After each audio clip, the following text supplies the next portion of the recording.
Memahami zona nyaman ya. Kita tahu kalau namanya zona nyaman itu ya enak banget, nyaman ya. Ya pokoknya santai. Ya ngapa-ngapain, scrolling, nonton, ya kayak gitu deh, makan tidur. Cuma permasalahannya adalah ya kita tuh harus hidup gitu ya. Kita punya keinginan pengen mencapai sesuatu yang lebih baik gitu. Nah, di sini belajar memahami zona nyaman dulu ya. Di zona nyaman kenapa sih ada zona nyaman ya? Kenapa sih kita kalau diajak bisnis, diajak usaha, diajak ya cari mata memandang ini nggak mau gitu. Milihnya di zona nyaman aja gitu. Makanya di sini gue mau kasih paham tentang ya, ada beberapa ya ilmu psikologi dari ya pokoknya pakar-pakarnya ya. Dan ini gue bagi jadi 3 ya. Ini sebenarnya udah banyak banget dibahas ya. Cuma lebih gue senggolin ke kehidupan nyata gitu. Dan 3 ini kayak mungkin yang sebelah kiri gue yang ini adalah topeng diri ya, topeng diri kita gitu. Tampilan lebih ke arah ya seperti itu ya, pencitraan lah, jati diri. Nah, yang tengah ini adalah ego ya. Ego ini yang mengambil keputusan ya, dia mengambil keputusan. Dan yang sebelah sini adalah bayangan diri kita gitu. The shadow ya, bayangan. Nah, inilah yang menjadi penentu ya kenapa kita suka zona nyaman gitu. Jadi saat uh, kita pengen sesuatu ya, gue punya tampilan fisik kayak gini, dan gue punya keinginan diri untuk punya rumah, punya ya pokoknya duitnya lancar, rezekinya lancar, dapat yaitu pasangan yang idaman kayak gitu.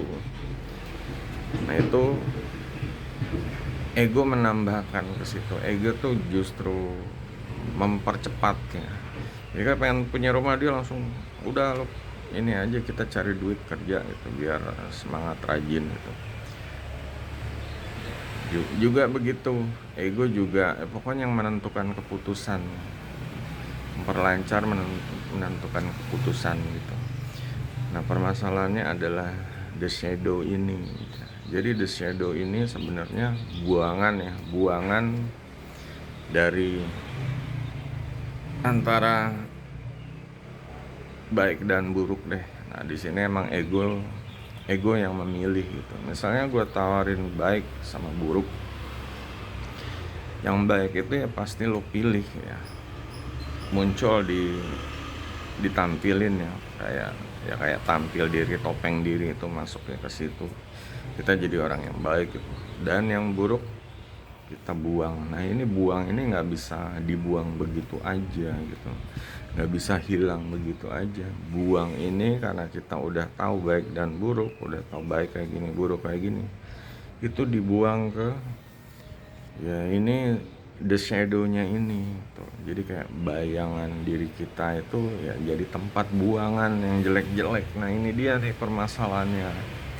Jadi saat uh, kita pengen sukses ya, kita pengen cari duit sekian gitu. Kembali ya, egonya ini mencoba mengambil keputusan, dan keputusan ini dipengaruhi oleh the shadow tadi. Karena dia buangan yang jelek-jelek, pasti dia akan mencoba menahan. Janganlah mau dapat duit 100 juta nanti ditipu, nanti apa ya, dulu kan ya baik dan buruknya kan semua udah di filter ya. Yang buruk dibuang ke the shadow. Nah, the shadow inilah yang membuat bisikan-bisikan kayak jangan, udah yang sekarang aja, nanti sekarang juga nggak apa-apa, happy ya, kayak gitulah. Dia menyarankan agar ya kayak berada di zona nyaman terus. Soalnya kenapa, kalau kalah gitu. Kalau memilih ke topeng diri gitu, kita akan berubah ya. Kita akan berubah. Misalnya gue pengen dapat duit 100 juta gitu. Ya udah, gue mau konten, tampil muka, jualan. Jadinya yang tadinya kita scrolling, santai-santai nonton, makan, tidur di rumah, ya gitu aja, bangun tidur melek, terus malam ngantuk tidur. Ini kita akan berubah gitu loh, akan menuju ke 100 juta itu atau 1 miliar, terserah target diri ya. Nah cuma kan kalau berubah ini, si si bayangan kita ini ya dia akan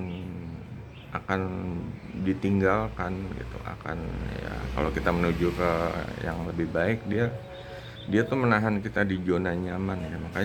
Makanya saat kita pergi, berubah diri, upgrade diri, nah ini akan meninggalkan zona nyaman. Ini yang The Shadow ini nggak mau banget gitu. Dia pasti akan mati-matian mempertahankan zona nyaman. Dia nggak mau ditinggalin gitu. Nah seperti itu. Soalnya kalau ditinggalin ya nanti ya susah mempengaruhi si ego ini, susah gitu. Jadi semuanya fokusnya ke tampilan yang baru, perubahan baru, upgrade diri, tampilan baru. Sementara yang negatifnya sedikit, ya jadinya dia akan ditinggalkan. Dia pasti tidak akan ya mau dan mati-matian mempertahankan zona nyaman. Dia akan membisikin ego terus. Nah inilah kalau orang yang terlalu ngikutin bisikan yang tadi gitu, yang pengen kita nih di zona nyaman, ini akan kalah ya, egonya akan dikuasai penuh. Malah nanti kalau diturutin terus, tampilan kita akan dikuasain penuh. Ya kayak topeng diri kita akan dikuasain penuh. Kita akan menjadi pribadi yang malas cukur, malas gerak, ya kayak gitulah tampilannya. Jadinya ya udahlah gitu. Seharusnya kita ganteng, jadinya dekil, jadinya jelek kayak gitu. Dan di sini kita harus ngelawan saat The Shadow bisikin, kita harus ngelawan gitu. Dan ini ngelawan juga tidak mudah, harus proses hari demi hari. Makanya dengan jurnal, sebenarnya ada satu lagi cara ya. Jurnal ini salah satu agar kita ini ya berdamai dengan semua dari diri kita ya, dari topeng kita, ego, sama The Shadow kita, bayangan kita. Ini kita berdamai gitu, karena ya semuanya diajak mengikutin proses, menerima ya. Kadang kalau nggak dibisikin, ada peluang bagus ya, teman datang ajak peluang, dibisikin jangan, ntar dia penipu. Ya belum dicoba, udah bilang kayak gitu, jadinya nggak jadi mulai usaha. Makanya di sini ya dicoba dulu, dijalanin. Kalau benar-benar yakin ya rezeki ini yang udah ada yang ngatur, asal kita berusaha, asal kita gerak gitu. Kalau cuma di zona nyaman aja, kita diam, scrolling, nonton video, terus ya pokoknya makan tidur ya gitu aja hidupnya. Ya yang tadinya kita seharusnya bisa jadi jelek gitu, jadi jelek ya, pribadiannya juga jelek, terus tampilannya juga jelek. Seharusnya kita bisa ya, kalau kita punya duit kita bisa treatment gitu. Jadi kalau nggak punya duit, cukur aja bingung gitu. Apalagi warnain rambut gitu ya, yang butuh duit lebih. Nah seperti itu. Makanya di sini ya harus memahami ya, zona nyaman ini kayak tadi ada topeng diri, ada ego, sama bayangan diri, seperti itu. Kalau ada yang pernah ya, sampai saat ini gampang skeptis, tulis ya,